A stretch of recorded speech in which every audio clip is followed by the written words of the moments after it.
Hello everyone and welcome back to the channel. Today we are going to dive deep into one of the most important but often overlooked parts of an HTML document, the HTML head element.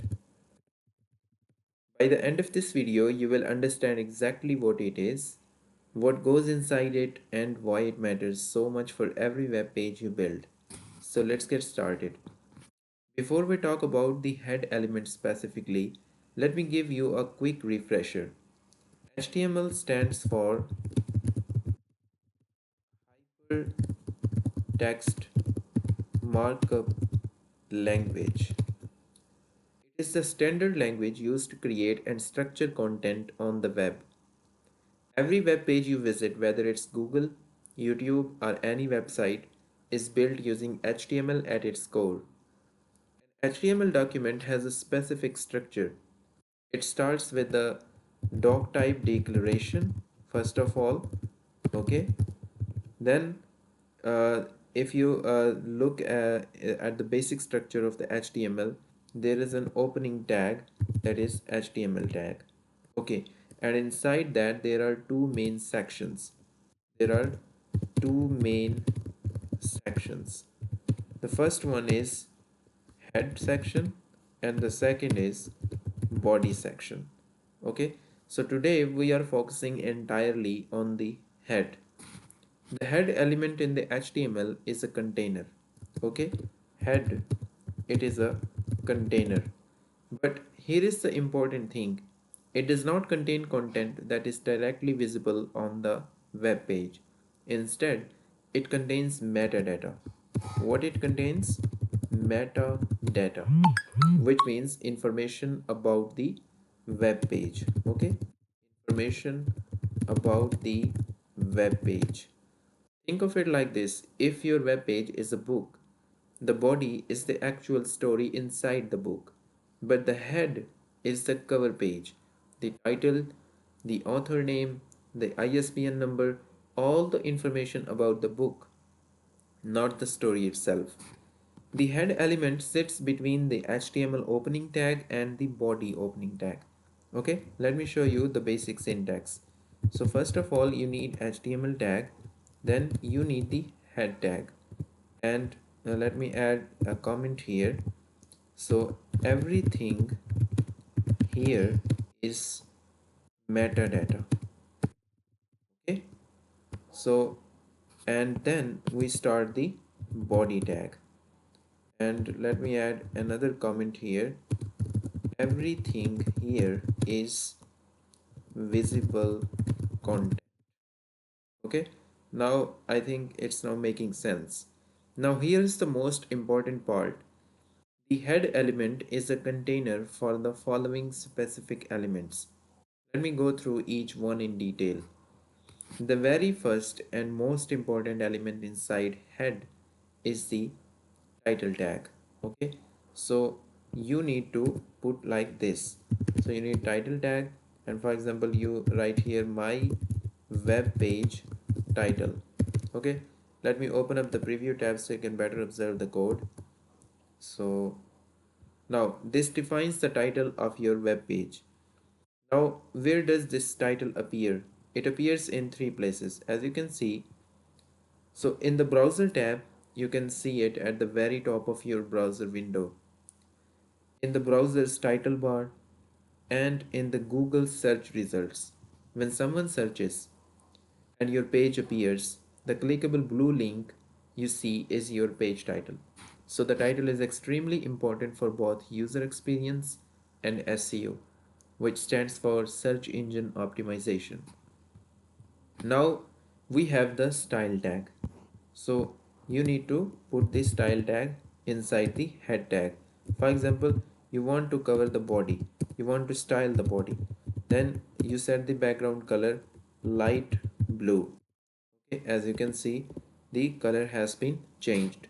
So this is where you write internal CSS, which means styling rules that apply directly to this HTML page. So CSS controls things like colors, fonts, sizes, spacing, and layout. When you write CSS inside the style tag, in the head, it affects the entire page. Okay, then we have the link element. So how you do this, you need HTML tag, and then you need here the head tag, and inside the head you need link tag.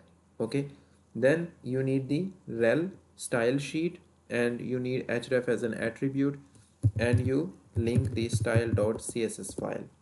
So this element is used to link the external sources to your HTML page. The most common use is to connect an external CSS file. Instead of writing all your styles inside the style tag, you can create a separate .css file and link it here by using this link tag. So this keeps your code clean, organized, and reusable across multiple pages.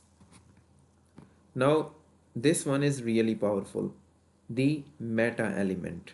So let me show you how it looks like. You need HTML tag, then you need the head tag. So inside the head tag, you need meta tag, and you set the jar set as a character, as an attribute, and you set it to UTF-8. Then you close this, and you need another meta. Now you need a name attribute. For example, you want to write here description. Okay, then you set the content as an attribute, and you write, for example, this is my web page. Okay, then you close this. So now you need meta and name as an attribute. Then you write here, for example, viewport, and you set content as an attribute, and you set, for example, width is equal to device width, and you set initial scale is equal to 1.0. Okay, then you close this. So meta elements provide metadata about the HTML document. They are self-closing, as you can see, meaning they don't need a closing tag. So let me explain each one. So char set UTF-8, this tells the browser what character encoding to use. UTF-8 supports almost every character and symbol from every language in the world. Always include this. And there is a name description. Okay, so this provides a short description of your page. Google and other search engines display this description before the page title in search results. Very important for SEO. Then we have here the name viewport. So this is crucial for mobile responsiveness. It tells the browser how to control the page's dimensions and scaling on different screen sizes. Without this, your page might look broken on a mobile phone. Then, if you set the name to keywords, you can also add keywords related to your content, which search engines used to use heavily. So it's less important today but still used. Okay, so next is the script element. Script, for example, if you use this, like you need to script tag, then you need to source attribute, and you write here my script.js. Okay, then you close this. So this is used to embed or link JavaScript, the programming language of the web. So JavaScript makes your web page interactive and dynamic. You can include it in the head, although many developers prefer to place scripts at the bottom of the body so the page loads faster, but linking scripts in the head is completely valid and common. And finally, we have the base element. Okay, so for example, let me show you. You need HTML tag, then you need the head tag. Inside this, you need the base element, then href as an attribute, and you write here, for example, https www.pacomcqs.online, website name. Okay, and you set the target is blank. Okay, and you close this. So this element specifies the default base URL for all relative links on the page. For example, if you set the base URL to your website, then every link on your page that doesn't start with HTTP will automatically be treated as relative to the base.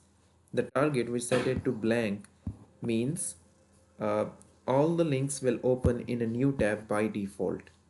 Okay, so let me summarize why the head element matters so much. So it is very important for SEO. Okay, search engines read your head element to understand what your page is about. It is very important for search engine optimization. A good title description and keywords help your page rank higher on Google. Second is performance. Linking your style sheets and scripts correctly in the head ensures your page loads and renders properly. Third is responsiveness. Third is responsiveness.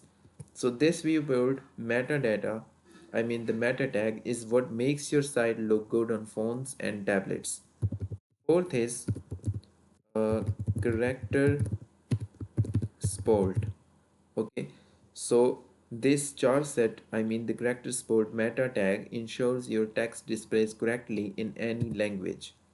Fifth is browser behavior. So this head tells the browser how to handle your page before showing anything to the user.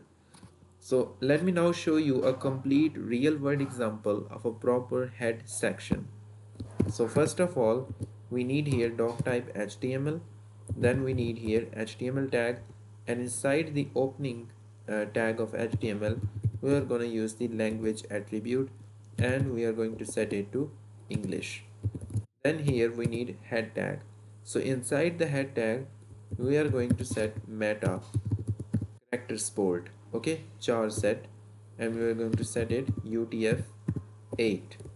Then we need meta name as an attribute, and I'm going to write here viewport. Okay, then we are going to set the content, and I'm going to use here width is equal to device width, and initial scale is equal to 1.0, and I'm going to close this because it's a self-closing tag. Now we need meta because and name as an attribute, and I'm going to set the description. So here we need the content, and I'm going to write here learn HTML from scratch with easy tutorials. Okay, and I'm gonna close this. Now we are gonna add another meta correct, I mean the meta tag, and I'm gonna use here name keywords. Okay, now we need here content as an attribute, and I'm gonna write here some keywords like HTML, web developers. Okay, and I'm gonna write here for example coding, and I'm gonna write here tutorial. I'm gonna close this. So I'm gonna add another meta tag, and I'm gonna use name as an attribute and author, okay, and content as an attribute, and I'm gonna write here for example Bitpulse Studio. Okay, so in this way you're gonna close this tag. So what you need next, you need the title tag, and inside title for example you write here learn HTML, and you write for example complete tutorial. Okay, to set the title for the page, and then you need to link the an external file, that is the style sheet. Okay, so let me link it, and here we need href as an attribute, and we are gonna use the style.css file to connect it. Now we need here the link tag, and we need here relevant icon, and I'm gonna use here href as an attribute. Now let me add the favicon dot icon, okay, ICO file, and the type is image slash x icon, okay, to set the icon for our website. So if you want to add the style tag here, you can also add it. So if you want to for example like if you want to cover the body, then you can set the background color here, and you can set it to for example aqua. Okay, so as you can see, our body color has been changed. And you can also add the script tag inside the head tag, so this is completely valid. So you need the source as an attribute. Okay, for example, now what we need here, we need my script dot js, and you're gonna close this. Okay, notice the defer attribute on the script. Let me show you the defer. So if you write here defer, okay, so that tells the browser to load the JavaScript file only after the HTML has fully loaded. If you add the defer attribute, okay, so this is the best practice. And that is everything you need to know about the HTML head element. To summarize, the head is a container for metadata, information about your page, not visible on not the visible content. It contains title, style, link, as you can see, and meta, script, and base tag. It is critical for SEO, performance, responsiveness, and browser behavior. If you found this video helpful, please give it a thumbs up and subscribe to the channel so you don't miss our next HTML tutorial. Drop any questions in the comments below. I read every single one. See you in the next video. Happy coding.